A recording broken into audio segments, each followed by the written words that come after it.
Lumberjack show. Make some noise. For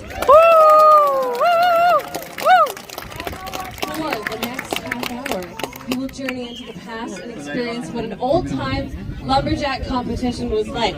But first, a little bit of history. So, in the early 1900s, towns and cities were rapidly growing in the West due to the gold rush.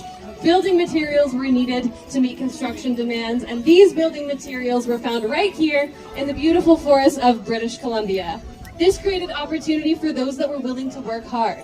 They were called lumberjacks. They lived in logging camps in the remote valleys where logging was taking place.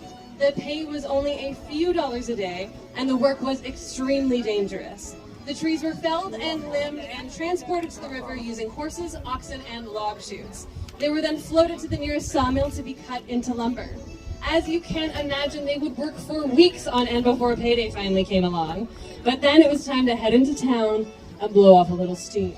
They would get to drinking and bragging about who was the best lumberjack, and there was only one way to settle this: a good old-fashioned lumberjack competition. And that's where you all come in. Are you ready? Woo! Yes, we are going to split you down the middle, and my friends back there are going to have to pick a side to cheer for, okay? It's a tough decision. So everybody on this side is from the Blue Mountain Logging Camp. Now let me tell you a little bit about Blue Mountain. So you folks live way in the back of the mountain, and you don't get out very often, but when you do, you are known to be a little loud and a little rowdy. So on the count of 3, I want to hear what a great, big, rowdy Blue Mountain cheer sounds like. 1, 2, 3!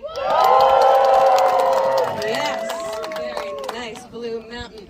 All right, Green River over here. Everyone is from the Green River Sawmill. Now, you folks live a lot closer to town, and you're a lot more civilized than those Blue Mountain ruffians over there. But you will not be outdone, will you? No, that's right. So, on 1, what I want from you guys is a nice, polite golf clap. Then on 2, you're going to build it up. And then on 3, you're going to show them how it's done, okay? So let's hear 1. Now build it up.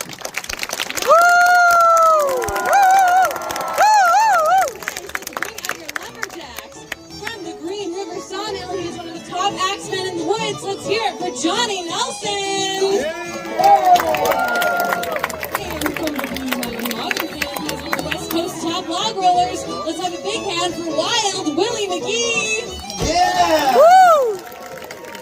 Bottom of the tree, put the board in the notch, stand on top of the board, put another notch in the tree, and so on and so forth. Now they would go about 3 or 4 boards high to get above the big flared base of the tree and cut the tree up higher where the wood was smaller.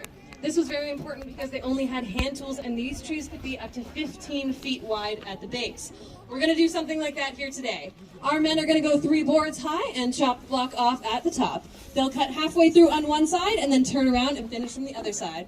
First man to sever his board in 2 will be the winner. That's going to be us, right, Green? Yeah!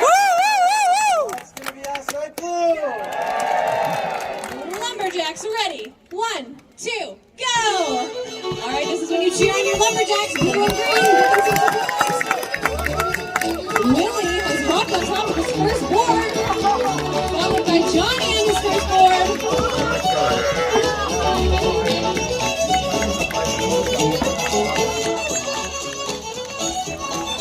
All right, Willie is on his second board, followed by Johnny on his second board.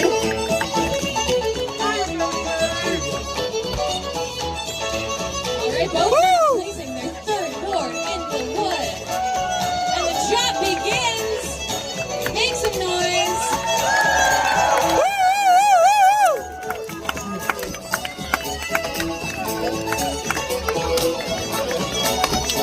Willie looks like he's about halfway through his log.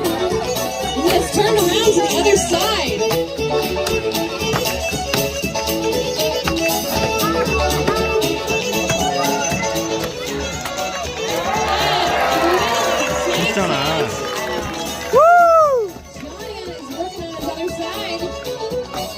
Keep it going for Johnny. Chips are flying. My goodness.